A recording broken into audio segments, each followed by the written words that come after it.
이제 모세의 마지막 유언의 설교 앞에 우리가 서 있습니다. 유언의 설교이기도 하고 하나님의 백성들과 하나님과의 언약의 갱신의 장면이 바로 여호수아서 마지막인 24장이 되겠습니다.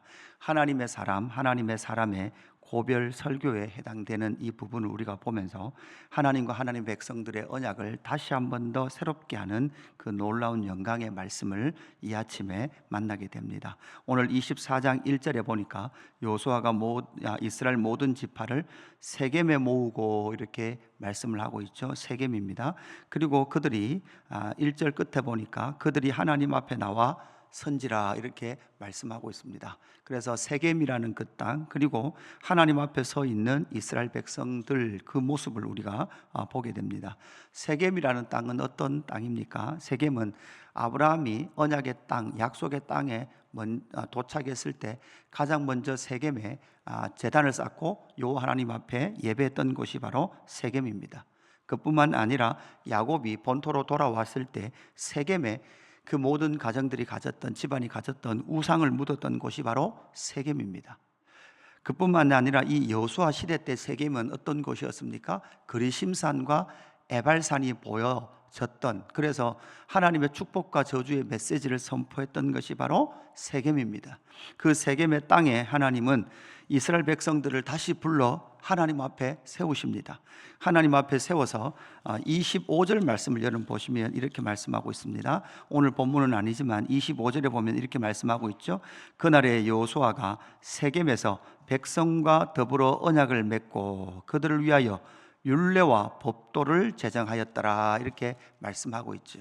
그러니까 하나님과의 약속, 그 하나님의 약속, 하나님과의 약속을 확인하는 그 제정을 하고 있는 장면을 보게 되는 거죠. 우리가 잘 알듯이 이스라엘 백성들의 언약의 핵심은 시내산이었습니다. 출애굽한 이스라엘 백성들이 출애굽기 19장에서 하나님과의 언약을 맺었던 그 장면, 그 하나님과 모세 공동체라고 말하는 모세 공동체와 맺었던 그 언약을 다시금 이제 여호수아가 약속의 땅 안에서 다시금 뭐 하는 겁니까? 확인하는 것이죠. 하나님의 백성들에게 다시 하나님 앞에 서서 그 하나님과 이스라엘 백성들의 약속을 진행시키고 있는 여호수아의 모습을 보게 됩니다. 여호수아 나이가 110세쯤 되었다. 그러니까 80에서 85세에 사역을 시작해서 110세, 한 25년에서 30년 가까이 사역했던 그 모세의 여호수아의 마지막 사역이 하나님과 이스라엘 백성들이 다시금 그 약속 앞에 서서 하나님의 약속 앞에 서서 하나님의 약속을 확인하고 있는 이 장면으로 여호수아서는 끝나게 됩니다. 그래서 하나님의 그 언약의 갱신이라고 말하는 이 장면을 통해서 하나님은 그 이스라엘 백성들에게 어떻게 하나님의 약속을 확인시켜 주시는지 우리는 오늘 본문에서 찾아보아야 합니다. 하나님의 그 약속을 어떻게 확인시켜 주십니까? 첫 번째는 이 약속의 시작은 다른 신을 섬기던 옛사람으로부터 이 언약은 시작되었다라는 것을 말씀하고 있습니다. 오늘 2절 말씀에 보면 이렇게 말씀합니다. 여호수아가 모든 백성에게 이르되 이스라엘의 하나님 여호와께서 이같이 말씀하시기를, 그러니까 하나님께서 여호수아를 통하여 말씀하고 계시는 거예요. 옛적에 너희 조상들 곧 아브라함의 아버지 나홀의 아버지 데라가 강 저쪽에 거주하여 다른 신들을 섬겼으나 이렇게 말씀하고 있죠. 그래서 하나님의 그 일하심의 시작은 다른 신을 섬기고 있던 데라와 아브라함, 데라의 아들 아브라함, 이 아브라함을 불러서 하나님은 뭐 하는 거예요? 하나님의 뜻을 이루어 가시는 거죠. 하나님의 약속의 시작은 아브라함의 가문이 하나님을 잘 섬겼거나 선하거나 옳은 집안이 아니라 다른 신을 섬기던 그를 불러내셔서 하나님은 뭐 하시는 거예요? 하나님의 약속의 장면으로 이끌어 오셨다라는 거죠. 그들이 성결하거나 하나님을 먼저 스스로 알았거나 그러한 존재가 아니라는 거죠. 갈대아 우르에서 뭐 했습니까? 우상을 만들어 팔던 사람이었습니다. 가문이었습니다.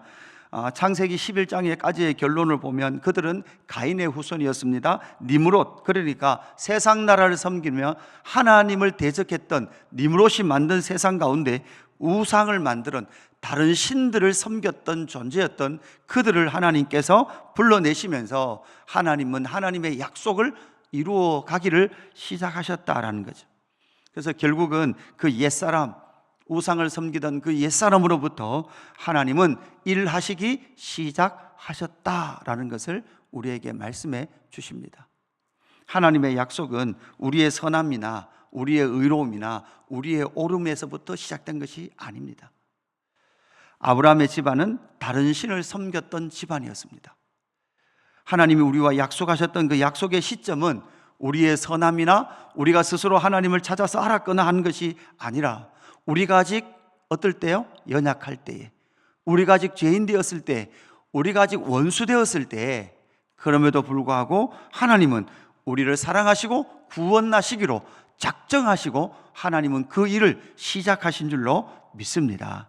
두 번째, 하나님의 이 언약의 특징은 무엇입니까? 하나님은 그 상태에서 이끌어내셔서 인도하시는 하나님이십니다. 하나님은 아브라함을 그냥 그 갈대아 우르에서 이끌어내신 하나님이 뿐만 아니라 그 아브라함과 그의 후손들을 뭐 하셨습니까? 인도하십니다. 이끌어내는 것, 그 우상 숭배에서 건져내는 것으로만 만족하지 아니하시고 하나님은 지금 이 여호수아의 모든 말씀들을 정리해 보면 지금 오늘 어디에 약속의 땅에까지 뭐 하셨습니까? 인도하셨다라는 것을 우리에게 말씀해 주고 있습니다. 갈대아 우르에서 가나안 땅으로 인도해 이끌어내시죠. 갈대아 우르에서 가나안 땅으로 와서 아브라함, 이삭, 야곱입니다. 이 시간도 이미 몇백 년이 지나게 되죠. 그뿐만 아니라 이제 야곱의 12아들이 여러분 어디로 가게 됩니까? 애굽으로 가게 됩니다. 애굽에 노예된 상태에서 400년이 지나고 70명의 가족이 250만이 되도록 하나님은 만드셨습니다. 애굽에서 무엇 해내십니까? 구원해내십니다.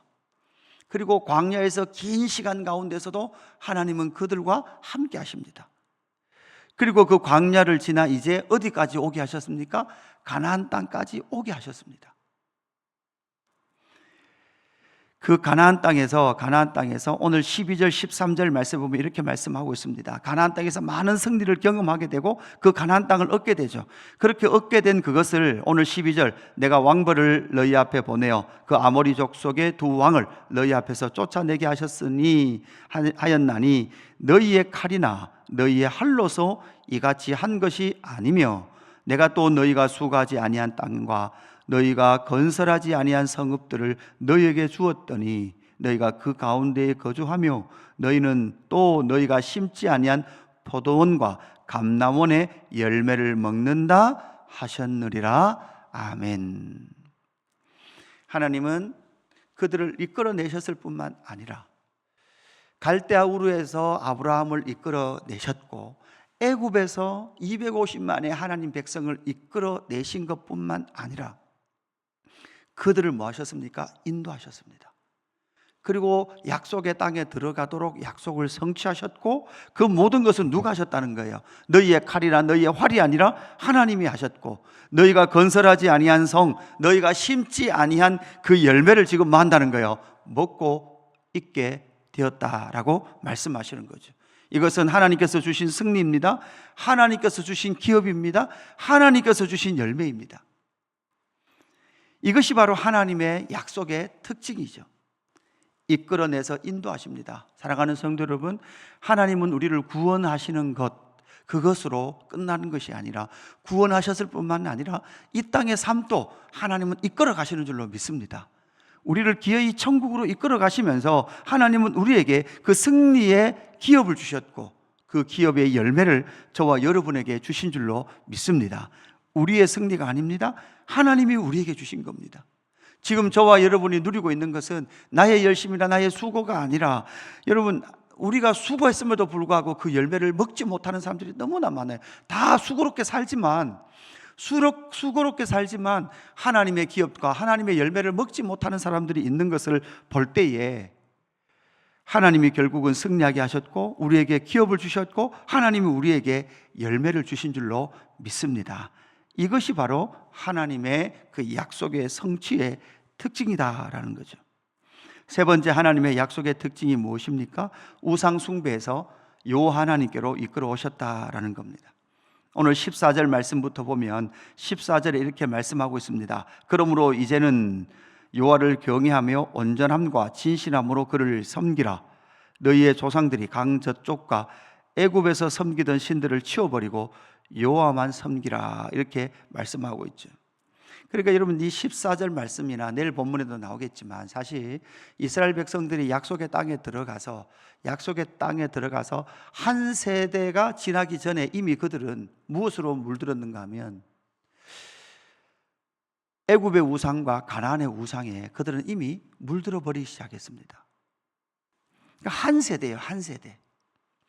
그 한 세대가 지나가기 전에 그들은 이미 애굽에서 섬기던 강 저쪽과 애굽에서 섬기던 신들을 치워버리고, 이렇게 말하고 있죠. 다시금 언약을 갱신해야 될 이유가 뭡니까? 다시금 확인해야 될 이유가 뭡니까? 이미 하나님의 승리를 경험한 그 세대 안에 뭐가 들어와 버렸어요? 우상이 들어와 버렸다는 거예요. 그래서 15절, 만일 여호와를 섬기는 것이 너희에게 좋지 않게 보이거든, 이 말은 만일 여호와를 섬기는 것이 너희에게 좋지 않게 보이거든, 이 말은 이미 그 세대 안에 어떤 말들이 있었던 거예요. 이거 여호와를 섬겨서 이 땅을 얻기는 했지만 여호와를 섬기는 것이 별로 좋지 않게 보이는 거예요. 가나안 땅의 우상을 섬기는 것이 자식이 더 잘 되는 것 같고, 가나안 땅의 우상을 섬기는 것이 돈을 잘 버는 것 같고, 가나안 땅의 우상을 섬기는 것이 더 건강하게 이 땅을 사는 것 같이 그 세대에게 보이더라는 거죠. 예수 그리스도를 믿었습니다. 교회로 이끌어 주셨습니다. 신앙생활을 합니다. 그런데도 고난이 있어요.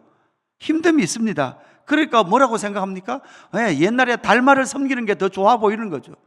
갓바위를 섬기는 것이 더 좋아 보이고, 우상을 섬기는 때가 더 좋아 보이는 것이 오늘날 우리 이 시대를 살아가고 있는 성도의 모습이 아닌지를 우리는 돌아봐야 된다는 거죠. 15절 후반절에 너희가 거주하는 땅에 있는 아모리 족속의 신들이든지 너희가 섬길 자를 말하는 거예요. 오늘 말야 택하라. 오늘 택하라. 그러나 여호수아는 뭐라고 말합니까? 오직 나와 내 집은 여호와를 섬기겠노라. 언약 갱신이 필요한 이유, 그 세대가 하나님의 사건과 하나님의 일하심을 잊어버리고 다시금 어디로 돌아갔습니까? 가나안의 우상에 물들어 버리고 있는 그 세대를 향하여 여호수아를 통해 하나님은 다시금 오늘 택하라. 그러나 오직 나와 내 집은 여호와를 섬기겠노라 선포하는 이 선포 가운데 서 있는 저와 여러분 되기를 주님의 이름으로 축복합니다. 오늘 택해야 합니다. 오늘 결정을 해야 합니다. 기도하겠습니다. 하나님 아버지, 다른 신을 섬기던 옛사람 가운데 하나님은 하나님의 약속을 성취하시기로 작정하셨습니다. 그래서 그들을 이끌어내셨고 인도하셔서 하나님의 약속의 땅으로 그들이 들어오게 하셨고, 그곳에서 승리와 기업을 주심과 열매를 먹게 하심에 영광을 성취하신 줄로 믿습니다. 그러나 그들은 그 땅에 들어와 한 세대가 지나가고 있을 그때에 애굽에서 섬기던 그 신들, 강 저쪽 요단 동편에서 섬기던 그 신들을 섬기기 시작했던 이 모습이 다시금 하나님과 언약의 갱신이 필요한 이유였음을 발견합니다. 우리 주 예수 그리스도의 구원에 기쁨이 있었습니다. 구원받은 자의 그 기쁨과 영광과 찬송이 있었습니다. 성령 충만했고 하나님만 섬기겠다고 작정했습니다. 그러나 신앙의 여정 가운데 고난이 있고 아픔이 있을 때마다 우리는 불안했습니다. 그래서 혹시나 다시금 나를 섬기고 나를 추종하며 우상을 섬겨왔던 우리의 모습이 있다면 오늘 택하기를 원합니다. 오늘 이 시간 오직 나와 내 집은 여호와만 섬기겠노라 선포하고 선언하며 하나님의 뜻을 따라 하나님만 섬기는 저희들 될 수 있도록 인도하여 주옵소서. 감사함을 드리며 구주 예수 그리스도의 이름으로 기도드리옵나이다. 아멘.